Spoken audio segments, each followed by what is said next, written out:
நமது இல்லத்திற்கு உங்களை அன்போடு வரவேற்கிறேன். இன்றைக்கி நம்ம இல்லத்தில் என்ன ஸ்பெஷல்னு பார்த்தோன்னா, மட்டனை வச்சு ஒரு சூப்பரான கிரேவி தான் பார்க்க போகிறோம். செட்டிநாடு ஸ்டைல்னு சொல்லலாம். அதே நேரத்தில் மனமும் ருசியும் அபாரமாக இருக்கும். எங்கள் வீட்டு ஸ்டைலில் நான் கொஞ்சம் மாற்றி செய்கிறேன். எப்படின்னு பார்க்கலாம். இதுக்கு தேவையான பொருள் பார்த்திங்கன்னா, 3/4 கிலோ கறி, அதாவது மட்டன் பீஸ் வந்து நல்லா பிரியாணி பீஸ் மாதிரி இருக்கணும். அந்த மாதிரி 3/4 கிலோ கறியை நான் மஞ்சத்தூள் போட்டு நல்லா கழுவி வச்சுருக்கேன். இதுக்கு 2 பெரிய வெங்காயம், ஒரு பெருசாக தக்காளி எடுத்து வச்சுருக்கேன். சின்னதாக தான் 2 போட்டுக்கோங்க. வாசத்துக்கு பாண்டன் லீஃபு, மல்லித்தலை, புதினா தலை. அடுத்தது காரத்துக்கு கொஞ்சம் மிளகாத்தூளும் பச்சை மிளகாவும், உப்பு தேவையான அளவு, 2 டேபிள் ஸ்பூன் இஞ்சி பூண்டு பேஸ்ட்டு. இப்போ இது எல்லாத்தையும் நம்ம ஒரு குக்கரில் போட்டு நல்லா வேக வச்சு எடுத்துக்க போகிறோம். இதுதான் நம்ம ஃபஸ்ட்டு செய்யக்கூடிய ப்ரிப்பரேஷன். இந்த மாதிரி செஞ்சுட்டு தான் நம்ம அடுத்தது மசாலா சில விஷயங்களை நம்ம வறுத்து சேர்க்க போகிறோம். இல்லை இந்த பாண்டன் லீஃப் வந்து உங்கள் ஊரில் கிடைக்கலன்னா அது ஆப்ஷனல் தான், அவாய்ட் பண்ணிக்கோங்க. மல்லி புதினாவுடைய வாசனமே போதுமானதாக இருக்கும். அது கூட நான் வந்து சில்லி பவுடர் நம்ம காரத்துக்கு ஏற்ற மாதிரி தான். இது கூட நம்ம இன்னும் கொஞ்சம் சில்லி சேர்க்க போகிறோம். அதனால் சில்லி, அந்த பச்சை மிளகா, அந்த நம்ம காரத்துக்கு ஏற்ற மாதிரி பார்த்துக்கோங்க. இப்போ இது எல்லாத்தையும் சேர்த்து வேகிற அளவுக்கு தண்ணி, நான் வந்து மட்டன் நல்லா தண்ணி விடுங்கிறதுனால கொஞ்சமாக தண்ணி விட்டு நான் வந்து வேக வைக்க போகிறேன். ஒரு விசில் வந்து 1/4 மணி நேரம், இங்கே 15 மினிட்ஸ் வச்சா தான் நல்லா வேகும். அது பெரிய பெரிய பீஸுங்கிறதுனால உங்கள் ஊரில் என்ன இந்த வேகிற டைம் மாறும் இல்லையா, அதுக்கேற்ற மாதிரி வேக வச்சுக்கோங்க.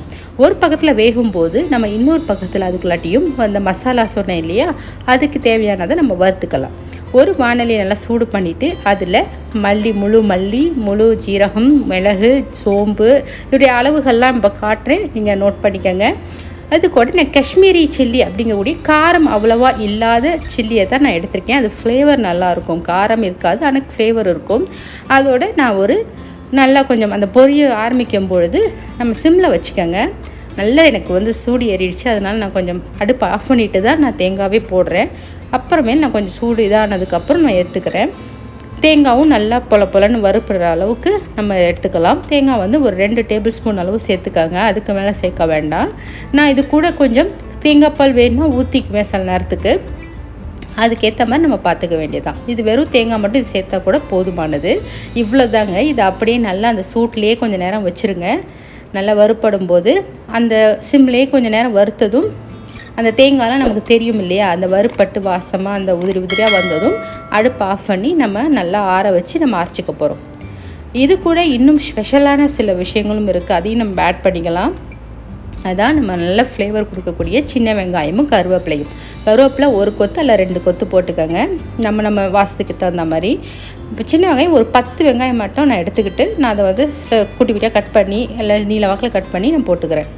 ஏன்னா மிக்சியில் அரையணுங்கிறதுக்காக. இதில் வந்து ரொம்ப நேரம் வதக்கணும்லாம் அவசியம் கிடையாது. ஆல்ரெடி அந்த மசாலாலாம் நல்லா பொரிஞ்சிருச்சு. இப்போ நம்ம இது கொஞ்சம் லேசாக அப்படி வதக்கிட்டு நம்ம வந்து எடுத்துகிற போகிறோம். ரொம்ப வதக்கணும் அப்படின்லாம் கிடையாது. அந்த சூடு ஏறி கொஞ்சம் நேரம் மாறினதுக்கப்புறம் நம்ம வந்து ஆஃப் பண்ணி எடுத்துக்க வேண்டியதுதான். இதுதான் ரொம்பவே சூப்பரான ஒரு என்ன சொல்கிறது ஃப்ளேவரை கொடுக்கக்கூடியது. செட்டிநாடு ஸ்டைலில் இந்த மாதிரி வறுத்து தான் கறி குழம்பு, கோழி குழம்பு எல்லாத்துக்குமே இது தான் செய்வாங்க. இதையே நான் வந்து கிரேவி ஸ்டைலில் நான் வந்து கொஞ்சம் எங்களுடைய வீட்டு டேஸ்ட்டுக்கு தகுந்த மாதிரி நான் வந்து மாடிஃபை பண்ணி செய்கிறேன். இது வந்து எல்லாருக்குமே ரொம்ப பிடிக்கும். இப்போ பாருங்கள், நான் அதை எடுத்து ஆற வச்சு அரைச்சாச்சு. அதுக்குள்ளே இங்கே மட்டனும் வெந்தாச்சு. எவ்வளோ தண்ணி விட்டுருக்கு பாருங்கள். நான் கொஞ்சமாக தான் தண்ணி விட்டேன், ஆனால் நிறைய தண்ணி விட்டுருச்சு. ஆனால் கறி நல்லா வெந்துருச்சு. இப்போ நம்ம என்ன பண்ண போகிறோம் அப்படின்னாக்கா, இதில் இந்த மசாலாவை எப்படி ஆட் பண்ணுறதுன்னு பார்க்க போகிறோம்.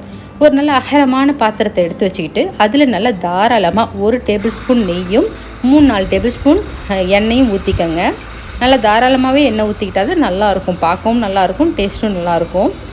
பார்த்திங்கன்னா அதில் அரைச்ச அந்த விழுதை தூக்கி போட்டு நான் பச்சை வாசனை போக ஒரு 2 நிமிஷம் வதக்க போகிறேன். ரொம்ப நேரம்லாம் கிடையாது, 1 நிமிஷம் வதக்கினா கூட போதுமானது. கொஞ்சமாக தண்ணி, அந்த மிக்ஸி கழுவுட தண்ணி இருக்கும் இல்லையா, அதையும் சேர்த்து நம்ம கொஞ்சம் நேரம் வதக்க போகிறோம். ரொம்ப நேரம் வதக்கணும்னு அவசியம் இல்லை. நான் ஏற்கனவே சொன்ன மாதிரி கொஞ்சம் வதக்குனா போதும். 1 நிமிஷம் நல்லா அந்த பச்சை வாசனை கொஞ்சம் கொதிக்கும் பொழுது கொஞ்சம் போகிற நேரத்தில் நம்ம வந்து இந்த வேக வச்ச கறியை தூக்கி ஊற்றி அதோடு சேர்த்து கொதிக்கும் பொழுது மீதி உள்ள பச்சை வாசனையும் போயிடும். அந்த மாதிரி நம்ம செய்ய போகிறோம். இந்த கிரேவி பார்த்திங்கன்னா நல்ல ஃப்ளேவர் கொடுக்குறது இந்த மசாலா தான். ஸோ நல்லா அந்த மசாலா எந்த அளவுக்கு வதங்கி அது கொதித்து அந்த மட்டனோடு சேர்ந்து வருதோ அந்த அளவுக்கு டேஸ்ட் வந்து பிரமாதமாக இருக்கும். எல்லாருக்குமே ரொம்ப பிடிச்ச ஒரு இதாக இருக்கும். வீடே மணக்கும். இன்னும் சொல்லப்போனால் இது செய்யும் பொழுது வீடே மணக்கும். இது சப்பாத்திக்கு, ரைஸுக்கு எல்லாத்துக்குமே சூப்பர் காம்பினேஷனாக இருக்கும். இதே நீங்கள் வந்து போன்லெஸ்ஸில் அதுலேயும் செய்யலாம். அதுக்கப்புறம் பீஃபில் கூட நீங்கள் செஞ்சு பார்க்கலாம். நான் கொஞ்சம் வாசத்துக்கு மல்லித்தலைலாம் தூவி வேணால் எக்ஸ்ட்ரா கொஞ்சம் கருவேப்பிலை வேணாலும் நீங்கள் போட்டுக்கோங்க, அது நம்ம இஷ்டம்தான்.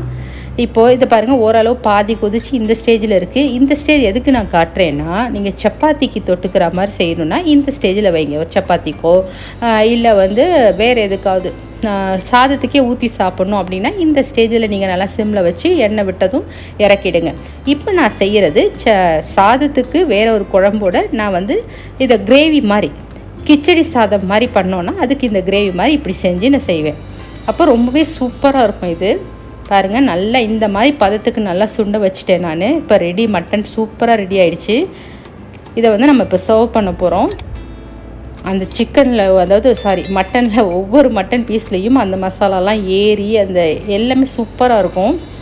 உப்பு வந்து சரி பார்த்துக்கங்க. நான் போட்ட உப்பு கரெக்டாக இருந்ததுனால எல்லாமே பர்ஃபெக்டாக இருந்துச்சு.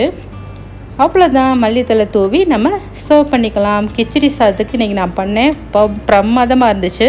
நீங்களும் செஞ்சு பார்த்துட்டு எப்படி இருக்குன்னு கமெண்ட்ஸில் சொல்லுங்கள். இந்த வீடியோ உங்களுக்கு பிடிச்சிருச்சுன்னா லைக் பண்ணுங்கள், ஷேர் பண்ணுங்கள், மறக்காமல் சப்ஸ்கிரைப் பண்ணிடுங்க. தேங்க்ஸ் ஃபார் வாட்சிங்.